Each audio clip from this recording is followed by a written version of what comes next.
That's what friends are for. Sal Velez from Hand of God. Thanks for being here on the Zoo. Absolutely, thank you. You know what to do, Dennis. Take us down. All right, 1, 2, 3. Wow. All right, I gotta open up this interview by asking. Sure. That was an intense scene. It didn't seem like a lot was going on, like action-wise, but what was going on there? You know, and tell us a little bit more about your role on the show Hand of God. Sure.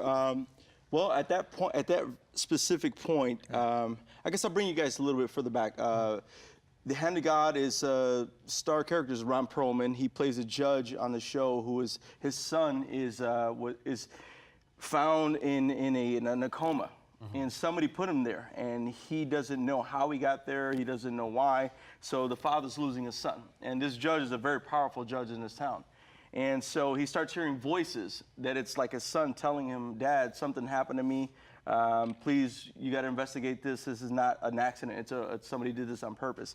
And so as we start going throughout the season, if you guys go back and catch up with season 1, you'll find that he starts going through all this murder and mayhem and killing all these people and doing all these different things just to try and investigate the murder. And so by the time we get into season 2, I play a character called Mike Alcala? Yeah, Mike Alcala. I forgot the guy's name. So Mike is... I got you, Sal. I got you. Sorry about that guy. I play too many characters. So Mike, he actually witnesses the murder of a police officer. Okay. And so he now has to go into protective custody. The FBI, the CIA, the police, they protect him for the rest of the show because if he testifies, he puts Ron Perlman's character in jail. Ooh. Forever. So he's afraid of getting red-handed. Yeah. Getting caught red-handed. In that scene right there, he's trying to get bribed. Red-handed is something else, I think, but caught red-handed is two completely different connotations. Yeah. Wait, Well- I don't know about the red hand, but getting caught red-handed, I do know about.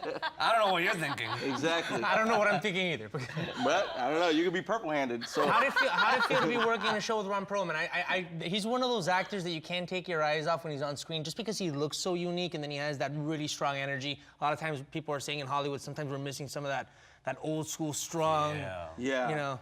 Yeah, Ron is a very stoic character. Right. He very powerful presence. When you see him, you already know that's Ron Perlman. You know that you're like, that's Hellboy. The minute you see him, that's Hellboy.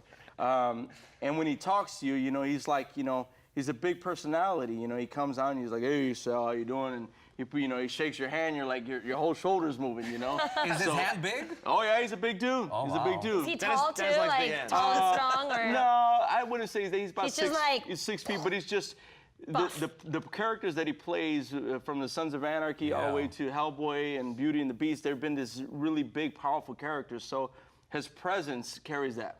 Right. Body-wise, you know, he's not the size of The Rock or anything like that, you know. Well, don't compare to The Rock. Nobody's the size of The Rock. Sorry, Rock. But anyways, Rock. But for the most part, you know, yeah, he's a genuine guy, stand-up guy, blue-collar worker, Nice. The kind of guy you'd want to, you know, go out with and have your back. Yeah. So you're from Chicago, right? Yes, I am. Do you have any Latin in you? Puerto Rican?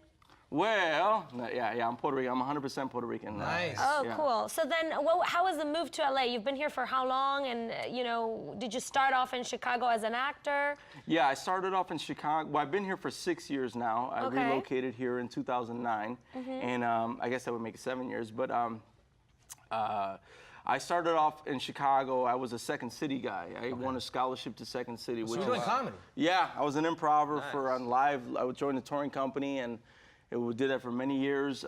Second City gave me a scholarship in 2001, I think it was when it got. Because you're into music, right? Yeah, so yeah, you do like this Latino jazz. How's that? Are you still do it, or? Well, you know what? That's how I won my scholarship. Okay. So I was playing in nightclubs, and I had a band. We were like a Latin Dave Matthews style of a band, and we used to jam really hard. We had a really big following. We were signed by a couple of labels, and one of the radio DJs, rest in peace, Ty Wansley, came out and he saw me at a show and invited me to Second City to go audition. And when I went there, I was like, what's going on? And why are all you guys here? What are we doing here? And it was like 700 people auditioning to get in. Oh my gosh. And wow. They kept inviting me back, until finally they offered me a scholarship. They offered myself, my friend Lamorne Morris, who's on New Girl. You guys probably know. Oh, him. yeah. I love that show. Yeah. Shout out to Lamar. You're doing good, kid. And then my Very good friend Christina Anthony, who's back home, and she's still doing all her theatrical acting too. But you were doing celebrity impersonations. Is that what caught their eye?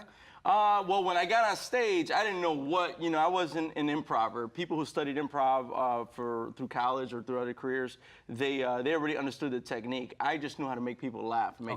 So they were like, "What are you gonna do?" And I said, "I'll sing and I'll do some impressions if you guys want." And then they were like, "All right, cool." And they put me on the spot, and that was it. That's Can how you it do was. one? Yeah, for us? can we put you on the spot? I feel so bad putting you on the spot, but I'm curious to know who you do. So I used to do like this one skit where, and I haven't done this for a while, so sorry about that. But I used to do the skit where it was like a guy standing in a ring.